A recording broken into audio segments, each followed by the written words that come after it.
This is a production of WKNO Memphis.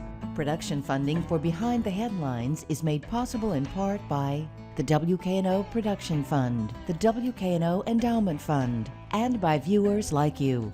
Thank you. Local school principals talk about the future of education tonight on Behind the Headlines.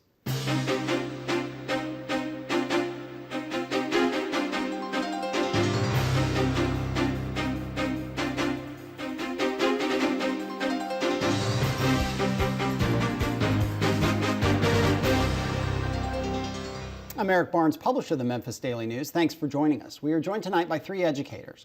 I'll start with Bobby White, the executive director of MLK Prep and a former principal and teacher at a number of schools, Hamilton, I think Westside, Vance Middle, and we'll talk more about that soon. Also, Dr. Oscar Love, who is currently a school board member on the Consolidated School Board, but a former principal at East High, Raleigh, Egypt, and elsewhere. Thank you for being here. And Tresvant, thank you very much. Thank you for being here. Also, Sanjada Salam, head of Freedom Prep, a charter school here in Memphis. Thank you for being here. Thank you. As well as Bill Dries, senior reporter with the Memphis Daily News. Let me start. We've talked a lot over the years since consolidation came around, and we've talked with a lot of politicians, we've talked with school board members about the changes in the schools, and not just from consolidation, but the rise of charter schools, changes in teacher tenure and so on, but we've really never had a table filled with actual educators. And this is a great treat for us, and we appreciate you all being here. And I'll start with a really simple but very complicated question, and I'll go to you, the most experienced person at the table. What does it take to make a successful school? Great teachers and great leadership. And from there, all else flows? Pretty much so. You know, when you have great leaders, good leadership that understand the process, understand the curriculum, able to connect with the teachers, motivate, able to connect with the community, this kind of flows down for the students. So, but teachers, the bottom line, when the door closes, it's the teachers. And Bobby White. Definitely, I second that wholeheartedly. John Smoker talks about 90% of students' achievement being tied to that classroom teacher. The opportunity to be able to help teachers get better and really move them to a point to where they feel empowered with the work that they do is one of the things that I think is very important. He talked about leadership and the teachers. Everyone has to be mission aligned. When they can buy into the mission of that leader, the leader's mission has to be tied into that community. And when everyone buys into that and gets on board, then it just becomes a continuum of everyone being focused on the child. What is best for the children in this community? And with those things in line, you can have the type of schools that we all want to see in our communities. Sanjay, you're nodding. Absolutely. Teachers? Yeah. Well, I think first and foremost is high expectations. Is having a very set standard of high expectations and knowing what that looks like. So one of the things that we do to try and make our own school successful is that we study other schools that are already successful. We have no desire to reinvent the wheel. And so when we find out that a school has a population that's similar to ours, that has the same students that we do, we go to those students and say, those schools and say, what are you doing in this building that is being successful with those students? And from that, we then bring it into the school. And I agree with Mr. White in reference to having a mission. The first thing that we tell our teachers when they come in is, this is the mission of this school. This is where you're coming to. This is the type of environment that you're about to be in. And as leaders, we have to continue to train ourselves. So we're constantly in training. And then we have also those good teachers. And our goal is to make sure that the teachers are constantly developed. And one way that we can be developed as leaders is by developing our teachers.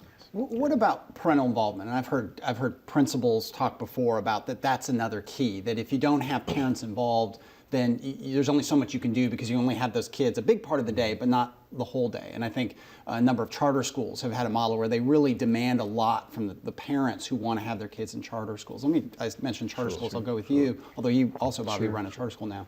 The role of parents in this. Yeah, we do have high parent involvement. The way we get parents involved is we meet with every parent that comes in the door. So when you sign up to Freedom Prep, you have to have a meeting with one of our dean of students before the child comes into the door. So we meet every single parent. We tell them what the school is about, what the school is like, the expectation that we have of you, and the expectation that we have of the students. What we do tell parents, however, is that when they're in these four walls, we're going to do everything we need. And so we don't want, because a lot of our parents, they're working 2 jobs, they're working 3 jobs at times, and so we don't expect them to come at 1 o'clock to try and help with their education. We ask them for assistance in things that may be needed after school or before school, but we don't expect them to come throughout the day. We feel like that's our job. Over your years in education, Dr. Love, the role of parents, has it changed? I don't think so. Parental involvement is absolutely essential. You have to understand that parents are the first teachers, and that teaching leads over into the school and determines to a large extent how well students are going to do. In addition, students need advocacy, and parents are strong advocates, and parents have to be involved to be supportive of not only their student, but that mission that these young men refer to, and support those teachers, and to assist in providing resources and assist in providing community leadership. So parental involvement is absolutely essential to the success of all of our students. And when parents advocate for their child, they're just not advocating for that, they're advocating for all of the children. So it's absolutely essential. And what about when parents aren't involved? But they're bad, I mean, let's be blunt, there are bad parents out there, and parents who aren't involved in their children's lives. Does school then take on even a higher onus to help that child when they don't have good parents in place? To respond to that, I would just have to say that if we see the school as the center of the community, and the parents as being a part of the heartbeat of that community, then we can't ever not want to have the parents involved in a less traditional sense in my thought process. Right now, we expect for them to do what has always been done. Come to a meeting, let's do the PTO, let's do the PTA, let's have a bake sale, all of those things. But the non-traditional way, in my mind, is really identifying what parents want to see in that school. If parents know that their voice is going to be heard and that their input is welcomed, then the doors open up and there is a welcoming environment. They feel as though they have a decision-making part in what goes on in that school, and then they will follow you to the ends of the earth to make sure that their child does what they need to do. If they never show up to a meeting, if they're following you to the ends of the earth to ensure that their child comes to school prepared to learn, then they're involved. I don't lend to the notion that there are necessarily bad parents. There are parents who are misinformed and who have not had the experience or the know-how to do the things that they want, that are best for their children. I haven't met a parent yet that did not want what was best for their child. They just may have not had all of the resources they needed in order to get what was best for their child. Bill. With the atmosphere of so much change that's happening with consolidation, the Achievement School District, the rise of charter schools, what I hear from each of you is that consistency is important in the schools. So can you have this kind of change and still build into it the kind of consistency that children need every day to know that that school is there for them on whatever level that they need? I don't think we have any choice.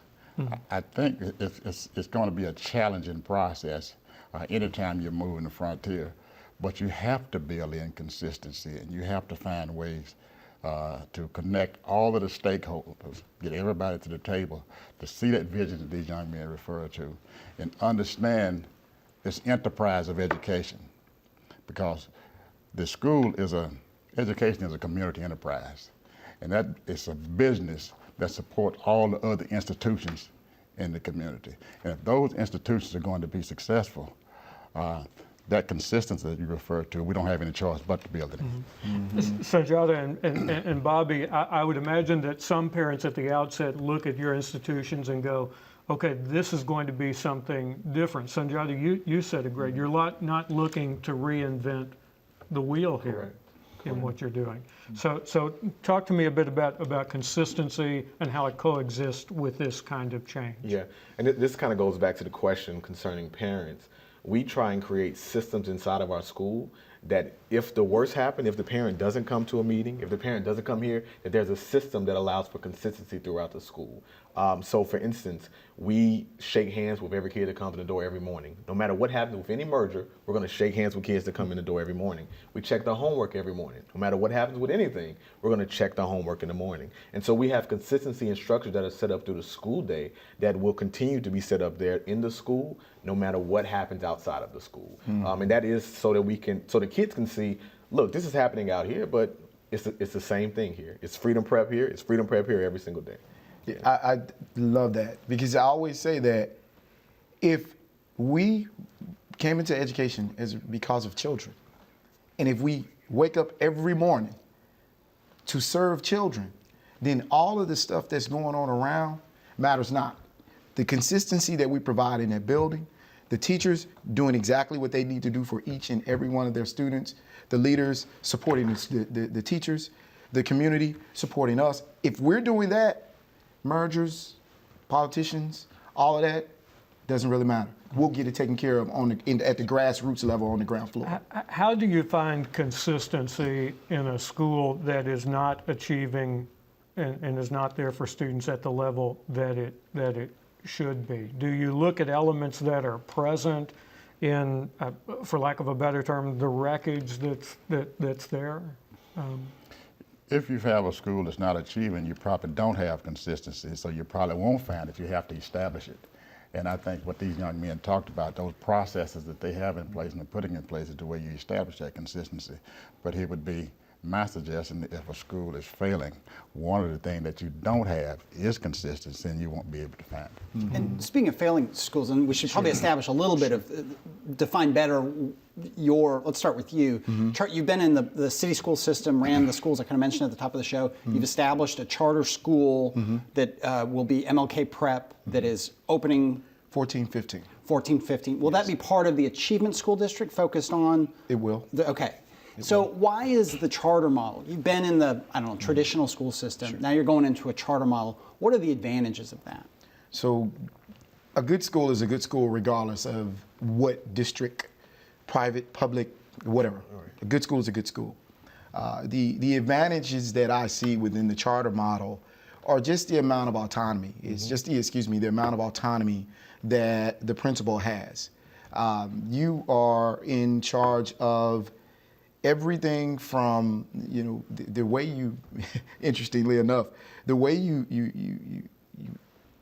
put your interview questions together, to the staff that you end up hiring, to the vendors that you end up contracting with.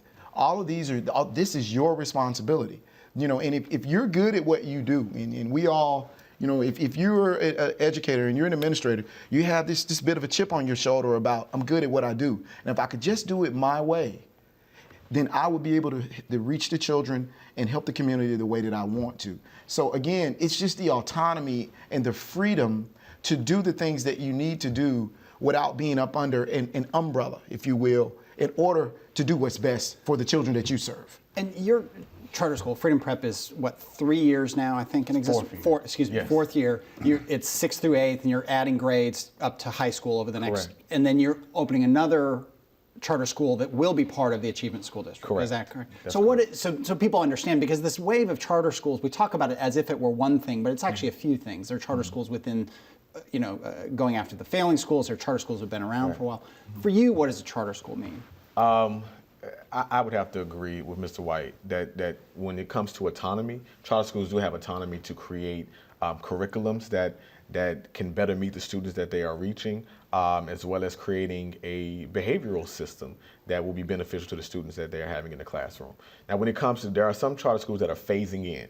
And that means they're going into schools that are already in existence and they're receiving those students and they're phasing in, yet they are still having that same autonomy that Mr. White talked about.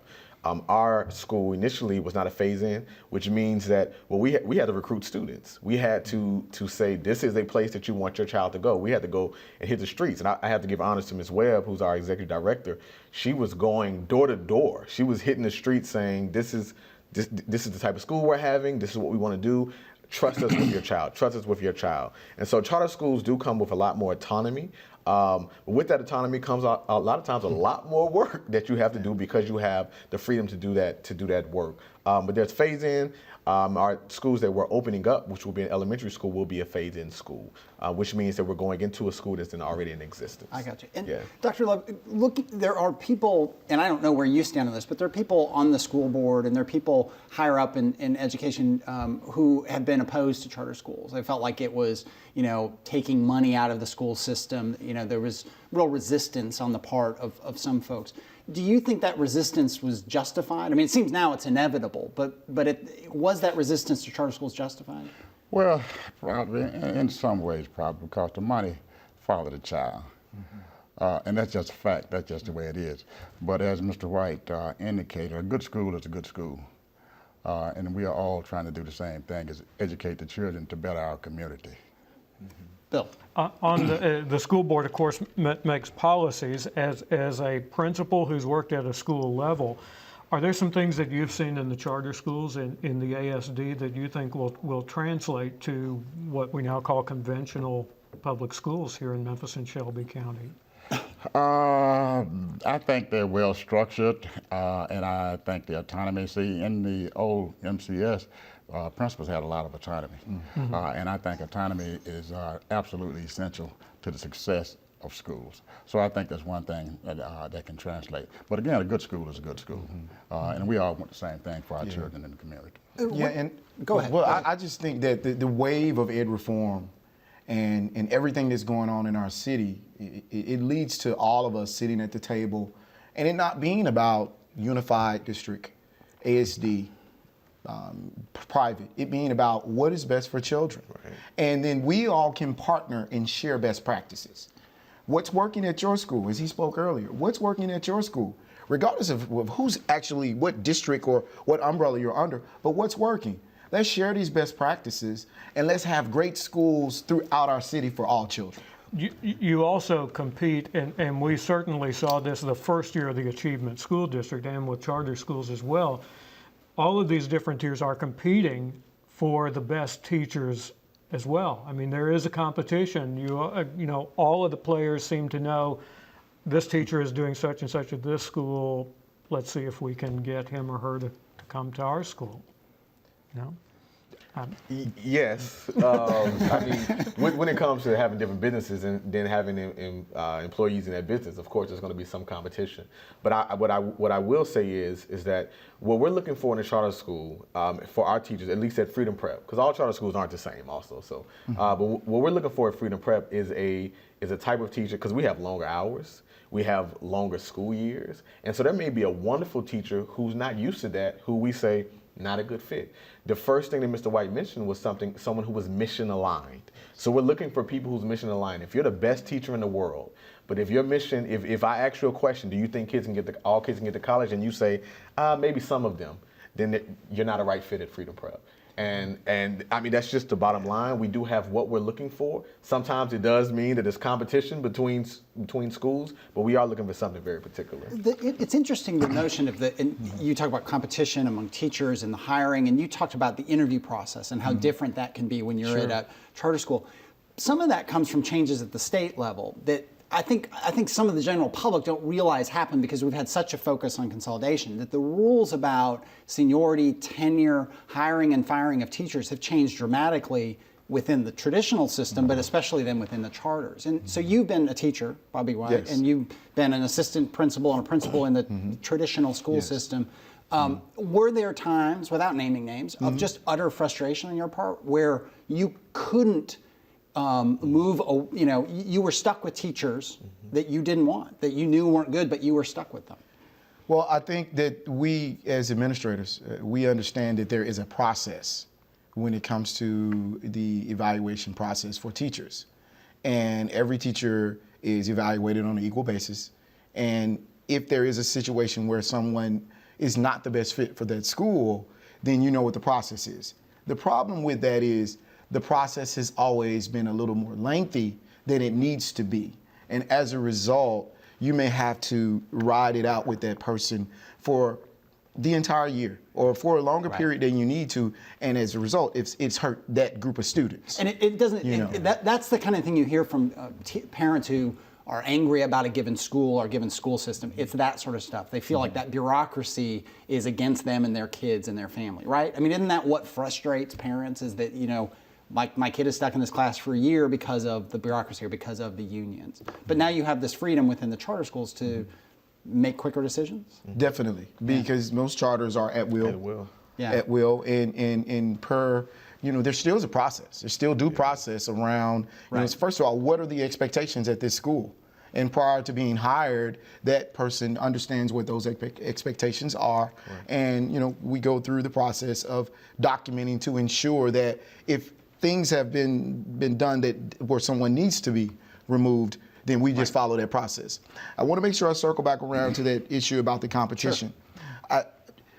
I think it's very important now that what I feel about the competition is teachers are now valued. Mm-hmm. We've always felt as teachers we have the most important job on the planet.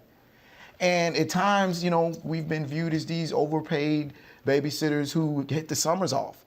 And now all of a sudden, with the advent of the competition in the different charters, teachers are now a commodity that people are reaching out for. And if you're good, you're going to be taken care of. I liken it to an athlete who just is at the top of the draft.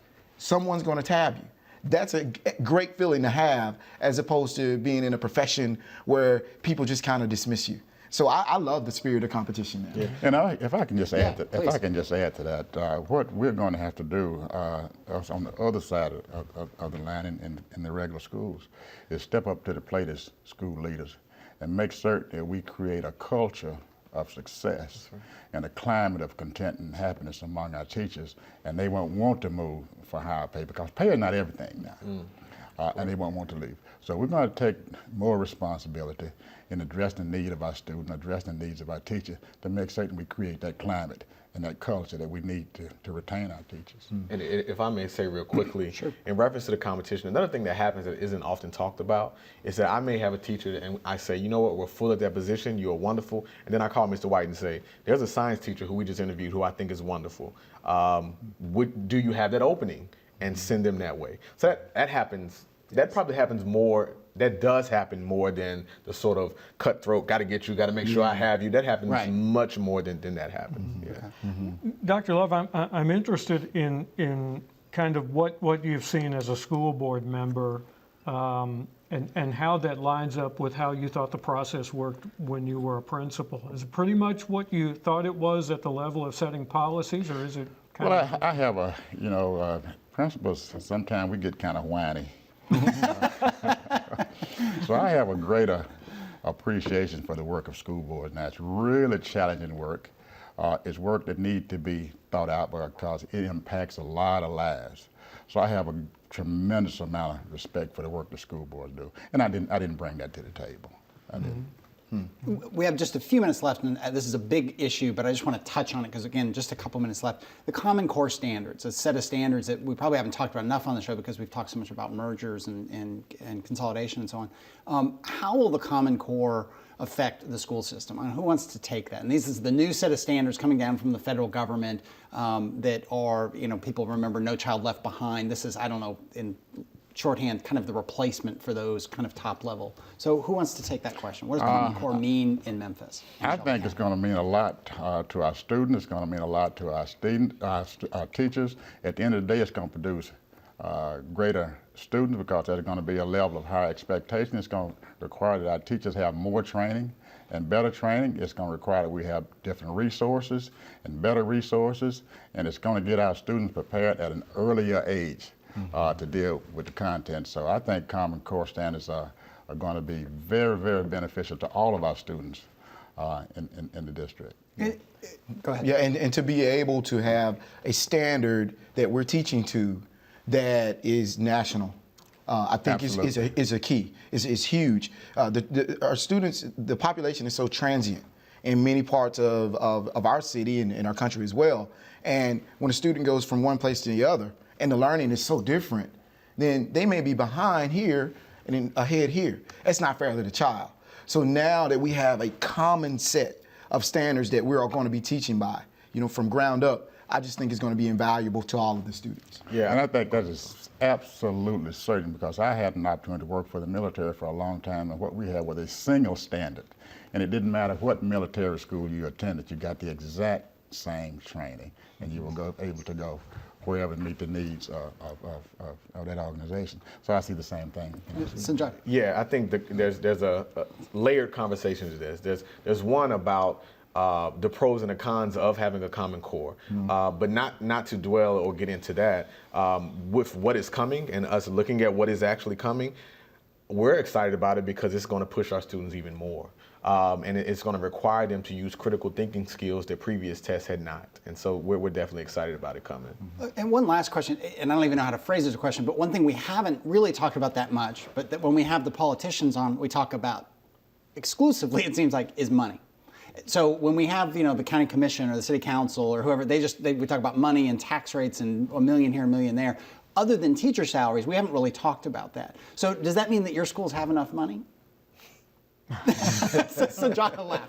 I mean, we never have enough money. Yeah. And I don't mean to make light of that. Yeah, but I mean, and I gave honors to Ms. Robin Webb, our executive director. She is a tireless advocate for trying to make sure we get the funding that we need. Yeah. And we never have enough money, but she does what she has to do to make sure that this happens. Okay. Yeah. All right. And last thought on money. Yeah, I think that if you're conservative in the model that you build, if it's a charter school, if you're conservative in how you build your model, that you will be able to have enough money to support. All right. Well, thank you for being here. I cut you off at the end. Thank you. Thank you you. all. Thank you for joining us. Join us again next week. Good night.